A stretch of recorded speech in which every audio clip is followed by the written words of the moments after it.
Good morning प्यारे साथियों, कैसे हैं आप लोग। बहुत अच्छे होंगे, मस्त होंगे। आई होप कि आपकी तैयारी हो चुकी होगी।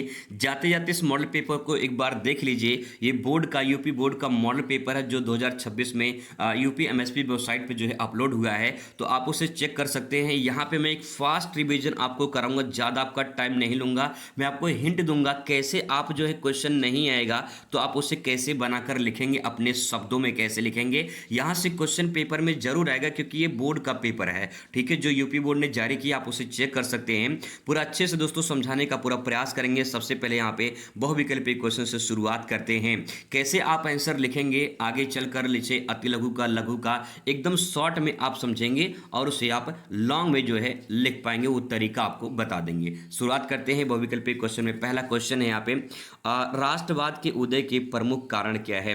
तो राष्ट्रवाद का जो उदय है ये इसका प्रमुख कारण है जातिवाद, संप्रदायवाद, उपनिवेशवाद या फिर समाजवाद। तो इसमें आपका राइट आंसर हो जाएगा, इसमें आपका उपनिवेशवाद जो इसमें आपका करेक्ट आंसर हो जाएगा राष्ट्रवाद के उदय में। ठीक है, दूसरा क्वेश्चन देखिए यहाँ पे कह रहा है कि निम्नलिखित में से कौन सी जनजाति की विशेषता नहीं है। सामान्य नाम, भाषा, निश्चित भौगोलिक क्षेत्र, जजमानी व्यवस्था। तो इसमें जो है जजमानी व्यवस्था जो है इसमें आपका राइट आंसर हो जाएगा। ठीक है, अगला यहाँ पे देखिए, महिलाओं के साथ हो रहे भेदभाव को आप अपने स्तर से कैसे कम कर सकते हैं।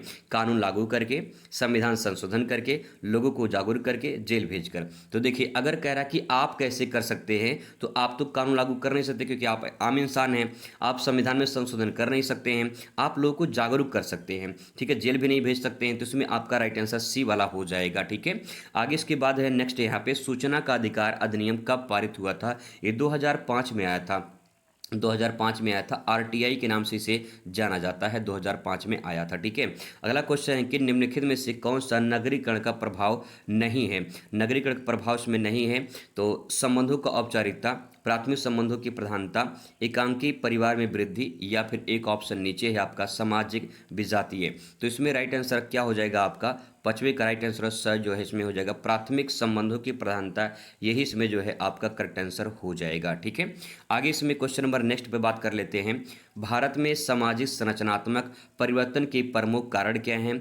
तो सामाजिक संरचना इसमें परिवर्तन का जो सबसे बड़ा कारण है ब्राह्मणवाद, जातिवाद, उपनिवेशवाद, संप्रदायवाद। तो इसमें जो है आपका उपनिवेशवाद यानी आपका सी वाला इसमें करेक्ट आंसर हो जाएगा। ठीक है, आगे इसमें देखिए नेक्स्ट है, यदि आप एक राजनीतिक दल के सदस्य होते तो आपके प्रमुख कार्य क्या होते।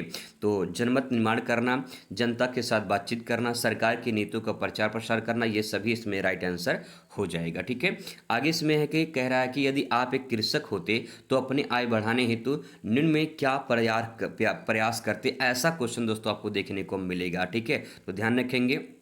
इसमें आपका राइट आंसर पहला वाला, इसमें उन्नत बीज, खाद सिंचाई, एक नई जो है साधनों का चयन करना, यही इसमें आपका राइट आंसर हो जाएगा। ठीक है, आगे इसमें है क्वेश्चन नंबर 9 है कि भूमंडलीकरण की प्रक्रिया निम्न में से किससे अंतः संबंधित है। तो यहाँ पे चार ऑप्शन नीचे मिलेंगे आपको देखने को। तो ये सभी इसमें जो है आपका करेक्ट आंसर हो जाएगा। 10वां नंबर क्वेश्चन है कि खरीदारी को समय व्यतीत करने के साधन माना जाता है। तो यहाँ पे राइट आंसर इसका क्या हो जाएगा, साप्ताहिक बाजार, शॉपिंग मॉल, उपभोग या फिर उपयुक्त में से कोई नहीं। तो खरीदारी को समय व्यतीत करने का साधन माना जाता है शॉपिंग मॉल में, वहाँ पे लोग जाते अपना समय व्यतीत करते हैं। तो इस प्रकार से दोस्तों क्वेश्चन आपको देखने को मिलेगा। अब बात करते हैं शॉर्ट में समझाते हैं अति लघुत्तरीय प्रश्न। आइए दोस्तों, आपको फास्ट रिवीजन कराते हैं और बिल्कुल आसान शब्दों में समझाते हैं। शॉर्ट में आपको समझाएंगे, आप पूरा लॉन्ग में क्वेश्चन लिख कर आएंगे, उसका तरीका भी आपको बताएंगे। अति लघुत्तरीय प्रश्न है, लगभग 25 शब्दों में उत्तर आपको देना है। 11 से लेकर 20 तक आपके क्वेश्चन होंगे। प्रत्येक प्रश्न के 3 अंक आपको यहाँ पे मिलेंगे। कुछ इस प्रकार से प्रश्न देखने को मिलेंगे जैसे कि राष्ट्रवाद क्या है, राष्ट्रवाद उदय के 2 कारण बताइए, धर्मनिरपेक्षता का अर्थ लिखिए, धर्मनिरपेक्षता राष्ट्र निर्माण में सहायक है, अपने पक्ष में 2 तर्क लिखिए। ऐसे क्वेश्चन दोस्तों आपको देखने को मिलेगा। क्वेश्चन आप देख सकते हैं पेपर पैटर्न बदल चुका है, यहाँ पे इस प्रकार से क्वेश्चन आपको देखने को मिलेगा। तो चलिए फटाफट इसका उत्तर शॉर्ट में समझने का प्रयास करते हैं सिंपल शब्दों में। राष्ट्रवाद क्या है, राष्ट्रवाद उदय के 2 कारण बताइए। जैसा क्वेश्चन वैसा उत्तर लिखेंगे राष्ट्रवाद हिंदी डाल के कि राष्ट्रवाद देश के प्रति प्रेम और एकता की भावना ही राष्ट्रवाद कहलाता है। सिंपल परिभाषा शॉर्ट में। ठीक है, आगे राष्ट्रवाद का उदय क्यों हुआ, उदय का कारण क्या है, क्योंकि विदेशी शासन का विरोध करना था। दूसरा, समान संस्कृति व व इतिहास, उनके संस्कृति के साथ छेड़खान हो रहा था, या फिर कह सकते हैं उनकी संस्कृति बदल रही थी, परिवर्तन हो रही थी, या फिर समाज में जो परिवर्तन हो रहे थे उसके कारण जो है यहाँ पे राष्ट्रवाद उदय हुआ। तो आप 2 पॉइंट आप यहाँ पे लिख सकते हैं। अगला क्वेश्चन है कि धर्मनिरपेक्षता का अर्थ लिखिए और यह राष्ट्र निर्माण में कैसे सहायक, 2 तर्क दीजिए। तो एक लाइन में देखिए, धर्मनिरपेक्षता का मतलब होता है कि राज्य सभी धर्म को जो है समान जो है मानता है, यानी धर्मनिरपेक्ष मतलब यही होता है कि संविधान में सभी धर्म बराबर हैं और कोई भी धर्म सर्वश्रेष्ठ नहीं है, सिंपल। इसके बाद जो है राष्ट्र निर्माण में कैसे सर्वोपरि है, जब धार्मिक समानता होगी तब विकास होगा, राष्ट्र निर्माण होगा, राष्ट्रीय एकता बढ़ती है तो राष्ट्र निर्माण होगा। तो 2 पॉइंट आप अच्छे से लिख सकते हैं।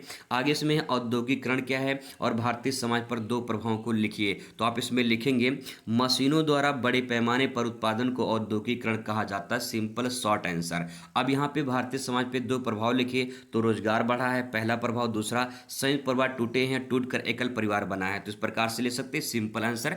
आगे देखिए अगला क्वेश्चन दोस्तों यहाँ पे है, शॉर्ट में उत्तर देखते हैं। भारत में भूमि सुधार क्या है, ग्रामीण समाज में 2 परिवर्तन बताइए। तो यहाँ पे लिखेंगे, जमींदारी जो शोषण हो रहा था, जमींदारी जैसी शोषणकारी व्यवस्था को समाप्त करके भूमि सुधार जो है जो किया गया उसी को भूमि सुधार कहा जाता है। ठीक है, अब ग्रामीण समाज में 2 परिवर्तन है, तो परिवर्तन लिख सकते हैं, किसानों की स्थिति सुधरी है और जमींदारी व्यवस्था समाप्त हुई है। बस सिंपल, कितना बढ़िया, अच्छे से 1 नंबर यहाँ पे, 1 नंबर यहाँ पे, 1 नंबर यहाँ पे, 3 नंबर पूरा आपको यहाँ पे टोटल मिल जाएगा अच्छे तरीके से। ठीक है, आगे देखिए, उदारीकरण का अर्थ बताइए, ग्रामीण समाज में 2 प्रभाव लिखिए। तो उदारीकरण क्या होता है, सरकारी नियंत्रण को कम करने या कर में उदार यहाँ उदार होना उदारीकरण कहलाता है। यानी सरकार जो है जो कर वगैरह होती है उसको कम कर दे या उसमें छूट दे दे तो उसे उदारीकरण कहा जाता है। और ग्रामीण समाज में क्या प्रभाव पड़ेगा, बाजार की सुविधा बढ़ेगी। ठीक है, निजी कंपनियां आई हैं जिससे लोगों को क्या हुआ है, व्यापार में फायदा हुआ है। ठीक है, आगे इसमें देखिए अगला क्वेश्चन, मजदूर संघ क्या है, हड़ताल व तालेबंदी में 2 अंतर बताइए। तो मजदूर संघ क्या है, मजदूरों का संगठन ही मजदूर संघ कहलाता है। एक लाइन की परिभाषा, मजदूरों का जो संगठन है, जो गुट है, जो समूह है, उसी को मजदूर संघ कहते हैं। अब हड़ताल तालाबंदी क्या होता है, तो उसे लिखेंगे, हड़ताल मजदूर करते हैं, हड़ताल मजदूर करते हैं और तालाबंदी मालिक करते हैं। कितना अच्छा सेंटेंस दोस्तों लिखा गया है, एक लाइन में समझ सकते हैं। 17 नंबर दोस्तों क्वेश्चन देखिए कि भूमंडलीकरण का अर्थ बताइए, इसके 2 आयाम यानी साधन बताइए। तो उसमें लिखेंगे, विश्व के देशों का व्यापार, संस्कृति, राजनीति का आदान प्रदान होना भूमंडलीकरण कहलाता है, सिंपल। इसके बाद 2 आयाम कौन कौन से हैं, तो आर्थिक आयाम हो जाएगा, सांस्कृतिक आयाम हो जाएगा। इसी प्रकार से आदान प्रदान होता है, क्योंकि आर्थिक में जो व्यापार होते हैं वो आर्थिक आ जाएगा और लोगों का आचार विचार, पहनावा, भाषा, ये सब जब आदान प्रदान होता है तो उससे संस्कृति कहेंगे। ठीक है, सिंपल। आगे देखिए, कार्यावस्था क्या है और लोगों को काम पाने के 2 तरीके बताइए। तो काम करने की स्थिति को कार्यावस्था कहते हैं, काम करने की स्थिति को कार्यावस्था कहते हैं। यानी जब काम करने लायक आप हो जाएं, 18 साल जब प्लस हो जाते हैं तो कंपनी वगैरह में आप काम कर सकते हैं, तो वो काम करने की जो अवस्था है वही आपकी यहाँ पे स्थिति, उसी कार्य को अवस्था कहते हैं। ठीक है, अब इसके बाद 2 तरीके देखिए यहाँ पे, शिक्षा द्वारा, कौशल प्रशिक्षण द्वारा। यानी आप जो भी आप पास डिग्री है उस डिग्री के आधार पे आप कहीं काम पा सकते हैं, या तो जो है आपके पास कोई टेक्निकल नॉलेज हो तब काम पा सकते हैं। ठीक है, आगे है जनसंचार क्या है, वर्तमान में 2 साधन व 2 इसके आयाम बताइए। तो जनसंचार का मतलब होता है कि सूचना को जन जन तक पहुंचाने, ये जनसंचार कहलाता है। इसके 2 साधन हैं, टीवी है, इंटरनेट है, ये इसके साधन हो जाएंगे। और यहाँ पे 2 आयाम में सामाजिक और राजनीतिक आप 2 आयाम लिख सकते हैं। अगला दोस्तों यहाँ पे मास मीडिया क्या है, तो मास मीडिया क्या है इसके बारे में लिखेंगे और दैनिक जीवन में इसके 2 उपयोग बताना है। जनता तक सूचना पहुंचाने वाले माध्यम को मास मीडिया कहते हैं, जैसे कि मोबाइल हो गया, टेलीविजन हो गया, रेडियो हो गया, न्यूज़पेपर हो गया, ये सब हो जाएगा। इसका उपयोग क्या हो रहा है, समाचार देखने में, आज के लिए में ऑनलाइन पढ़ाई हो रही है, तो इस प्रकार से मास मीडिया हो जाएगा। अब इसके बाद दोस्तों यहाँ पे बात करेंगे लघु उत्तरीय प्रश्न की, जो लगभग 50 शब्दों में उत्तर देना होगा। 21 से लेकर 26 तक आपको लघु उत्तरीय प्रश्न देखने को मिलेगा। 6 अंक आपको यहाँ से मिलेगा। कुछ इस प्रकार से प्रश्न आपको देखने को मिलेगा, जैसे कि जनसांख्यिकी क्या है, जनसंख्या संबंधी किन्हीं 2 सिद्धांतों को संक्षिप्त परिचय दीजिए। आइए दोस्तों, इसको भी शॉर्ट में ही आपको समझाते हैं। ऐसे क्वेश्चन आपको देखने को मिलेंगे तो फटाफट आ जाते हैं शॉर्ट वाले उत्तर पे। यहाँ पे आप जब इसका उत्तर लिखेंगे तो बहुत अच्छे तरीके से समझने का प्रयास करेंगे, तभी उत्तर आप लिख पाएंगे। जनसांख्यिकी और जनसंख्या के सिद्धांत बताना है। तो जनसांख्यिकी का मतलब होता है, जनसांख्यिकी जनसंख्या के सांख्यिकी अध्ययन है। इसमें जन्म दर, मृत्यु दर और प्रवास का विश्लेषण किया जाता है। यानी कहने का एक लाइन में अगर समझना है तो बस आप इतना समझ लीजिए, इसमें जनसंख्या जो है उसके आंकड़े, उसका देखरेख, उसका जन्म दर, उसकी मृत्यु दर, उसका प्रवास, इन सब का जब अध्ययन करते हैं तो उसे हम जनसांख्यिकी कहते हैं। अब उसके कौन कौन से सिद्धांत जिसके आधार पे हम ये अध्ययन करते हैं, तो माल्थस का सिद्धांत है और जनांकीय संक्रमण सिद्धांत, ये 2 सिद्धांत हैं। इसके आधार पे हम उसको नापते हैं। माल्थस के सिद्धांत में आप ले सकते हैं, इसमें जो है जनसंख्या ज्यामितीय दर से बढ़ती है। यानी जनसंख्या मान लो आज 2 है, ठीक है, 2 है, फिर ऐसे 4, 8, 16, 32 ऐसे दुगनी रफ्तार से बढ़ती है, ठीक है। जबकि खाद्यान्न जो है 1, 2, 3 ऐसे करके बढ़ता है। तो हम माल्थस का जो जनसंख्या सिद्धांत है वो इस प्रकार से बढ़ता है। आगे यहाँ पे देखिए जनांकीय संक्रमण सिद्धांत, यहाँ पे लिखेंगे कि सिद्धांत बताता है कि समाज में पिछड़ी व्यवस्था, जो अवस्था पिछड़ी अवस्था है, यानी उच्च जन्म दर, उच्च मृत्यु दर दिखाती है, और जो विकसित अवस्था है ये जो है निम्न मृत्यु दर और निम्न जन्म दर को दिखाती है। इसका एक ग्राफ बनता है। ग्राफ आपको उसमें नहीं बनाना, ये पहली अवस्था होती है, दूसरी अवस्था है, तीसरी अवस्था होती है। इसमें जन्म दर जो होता है उच्च होता है, मृत्यु दर भी उच्च होता है, दूसरे में गिरावट देखने को मिलती है, तीसरे में कम हो जाता है। तो इस प्रकार से यहाँ पे लॉन्ग क्वेश्चन जब पूछेगा तब आप इसको बना सकते हैं, लिख सकते हैं, ठीक है।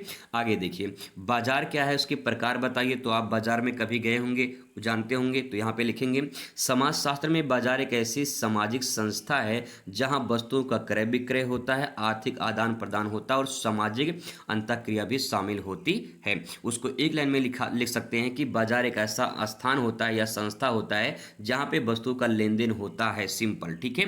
अब इसके बाजार के 4 प्रकार बताइए। तो बाजार कई प्रकार के होते हैं।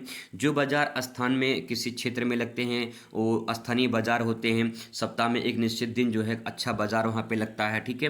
राष्ट्रीय बाजार में जैसे कि वहाँ जो है दैनिक उपभोग की वस्तुएं मिलती हैं हमेशा राष्ट्रीय बाजार में। अंतर्राष्ट्रीय बाजार की बात करें तो एक देश से दूसरे देश में जो बाजार होता है उसे अंतर्राष्ट्रीय बाजार कहते हैं, ठीक है। यहाँ पे इसके बाद जो है तीसरा पॉइंट यहाँ पे रहेगा। चौथा ऑनलाइन बाजार, आज के दिन में ऑनलाइन बाजार है, तो ये 4 पॉइंट आप इसमें ले सकते हैं। आगे क्वेश्चन यहाँ पे दोस्तों क्षेत्रवाद क्या है, उससे उत्पन्न समस्याओं के बारे में आपको लिखना है। तो अपने क्षेत्र, राज्य या भाषा के प्रति अत्यधिक निष्ठा रखना या फिर प्रेम भावना रखना या उसे राष्ट्र से ऊपर मानना क्षेत्रवाद कहलाता है। इसकी समस्या क्या है, तो उसकी समस्या में आप यहाँ पे ले सकते हैं देश की एकता अखंडता को खतरा होता है, यानी देश बढ़ सकता है। राज्यों के बीच जो है संसाधन जो हैं वो सब लेकर विवाद होते रहते हैं। आगे क्षेत्रीय पहचान के नाम पर हिंसा और आंदोलन हो सकते हैं। संकुचित मानसिकता के कारण विकास में बाधा हो सकती है, यानी संकुचित में जो छोटा मानसिकता है, छोटी सोच है, उसके कारण लोग विकास में जो है बाधा उत्पन्न कर सकते हैं, ठीक है। आगे क्वेश्चन नंबर 24 देखिए, सामाजिक विषमता क्या है और उसके आधार क्या हैं। तो ऐसे आप लिखेंगे जब समाज में कुछ लोगों के पास दूसरे की तुलना में अधिक धन हो जाए, अधिक शक्ति हो जाए, प्रतिष्ठा होती है, तो उसे सामाजिक विषमता कहा जाता है। यानी समाज में कुछ लोग बहुत गरीब होते हैं, कुछ लोग मीडियम में होते हैं, कुछ लोग बहुत छोटे गरीब होते हैं। छोटे मतलब जिनके पास बहुत कम पैसा होता है, जिनका विकास उतना नहीं हो पाता है, उस प्रकार से ये सामाजिक क्या है, विषमता देखने को मिलती है, समाज बराबर नहीं है। अब इसके 4 आधार क्या हैं, तो पहला आधार है यहाँ पे जाति के आधार पे, जन्म पर आधारित होता है जाति और ये ऊंच नीच के आधार पे ही डिवाइड होता है, तो समाज में विषमता देखने को मिलती है। वर्ग भी होता है, आर्थिक स्थिति के आधार पर लोग अमीर गरीब के आधार पर बटे होते हैं, कुछ बहुत लोग ज़्यादा गरीब होते हैं, कुछ बहुत ज़्यादा लोग अमीर होते हैं, ठीक है। इस प्रकार से लिंग में देखा जाए तो यहाँ पे स्त्री पुरुष के जो बीच में सामाजिक अंतर होता है वो भी सामाजिक विषमता का कारण माना जाता है। धर्म की बात करें तो लोग जो होते हैं वो अपने धर्म के आधार पर भेदभाव करते हैं, तो ये सब क्या है, सामाजिक विषमता है। सामाजिक विषमता का मतलब होता है कि यहाँ पे समाज में कुछ ना कुछ कमियां दिखाई देती हैं, कुछ लोग ऊपर होते हैं, कुछ लोग नीचे होते हैं, कुछ लोग मीडियम में होते हैं, तो इस प्रकार से जो अंतर है समाज में वही सामाजिक विषमता है, ठीक है। आगे देखिए, आगे क्वेश्चन यहाँ पे सामाजिक परिवर्तन किसे कहते हैं और पश्चिमीकरण का प्रभाव को आपको बताना है। तो सामाजिक संरचना, मूल्यों और व्यवहार के तरीकों में होने वाले बदलाव को सामाजिक परिवर्तन कहते हैं। या ऐसे सिंपल भाषा में आप लिख सकते हैं अपने शब्दों में कि समाज में होने वाले परिवर्तन को या बदलाव को सामाजिक परिवर्तन कहते हैं। जब लोग पुरानी चीज़ों को छोड़कर नवीन चीज़ों को अपना लेते हैं तो उसे सामाजिक परिवर्तन कहते हैं। अब इसका पश्चिमी करण पे क्या प्रभाव पड़ा है तो आप इसमें प्रभाव को लिखेंगे। यहाँ पे पॉइंट पहला लिखेंगे, जीवन शैली में बदलाव हुआ है, यानी खान पान जैसे फास्ट फूड वगैरह हो गया, पहनावा हो गया, जींस वगैरह ये सब आ चुका है, तो ये सब जो है बदलाव देखने को मिला है। धर्मनिरपेक्षता की बात करें तो अंधविश्वासों में कमी आई है, तार्किक सोच में कहीं कहीं विकास हुआ है। ठीक है, आगे है पारिवारिक संरचना, इसमें संयुक्त परिवार टूटकर जो है एकल परिवार बना है। शिक्षा की बात करें तो आधुनिक और अंग्रेजी शिक्षा का प्रचार प्रसार हुआ है, तो ये पश्चिमीकरण का प्रभाव हो जाएगा। ठीक है, 26 नंबर क्वेश्चन आपके सामने है यहाँ पे कि पंचायती राज व्यवस्था की अवधारणा को स्पष्ट कीजिए। पंचायती राज के भारतीय समाज पर 4 प्रभाव को लिखिए। तो पंचायती राज व्यवस्था के बारे में पहले आप लिखेंगे कि पंचायती राज व्यवस्था गांव में स्थानीय स्वशासन की प्रणाली है, जो ग्राम पंचायत, पंचायत समिति, जिला परिषद के माध्यम से प्रशासन चलाया जाता है। अब इसमें कौन कौन से प्रभाव है तो प्रभाव आप यहाँ पे लिख सकते हैं, जैसे कि पहला है ग्रामीण लोकतंत्र मजबूत हुआ है। दूसरा प्रभाव देखिए, जनता की भागीदारी बढ़ी है। नेक्स्ट, ग्रामीण विकास की गति मिली है और महिलाओं को, कमजोर वर्गों को प्रतिनिधित्व भी मिला है। तो ये सब इसके प्रभाव हो जाएंगे, अच्छे से आप पॉइंट डाल के लिख सकते हैं। इसके बाद लॉन्ग क्वेश्चन आता है। लॉन्ग क्वेश्चन देखिए किस प्रकार से पूछा जाएगा। 150 शब्दों में लगभग उत्तर आपको लिखना होगा। 27 से लेकर 29 तक आपके क्वेश्चन होंगे, यानी 3 क्वेश्चन आपको लॉन्ग क्वेश्चन देखने को मिलेगा। 8 नंबर का एक क्वेश्चन होगा, 24 नंबर आपको यहाँ से मिलेंगे। ठीक है, प्रत्येक प्रश्न का उत्तर यहाँ पे 8 मतलब कि आपको 8 अंक मिलेंगे। क्वेश्चन देखिए कैसे पूछा गया है। जाति व्यवस्था का अर्थ और परिभाषा लिखिए।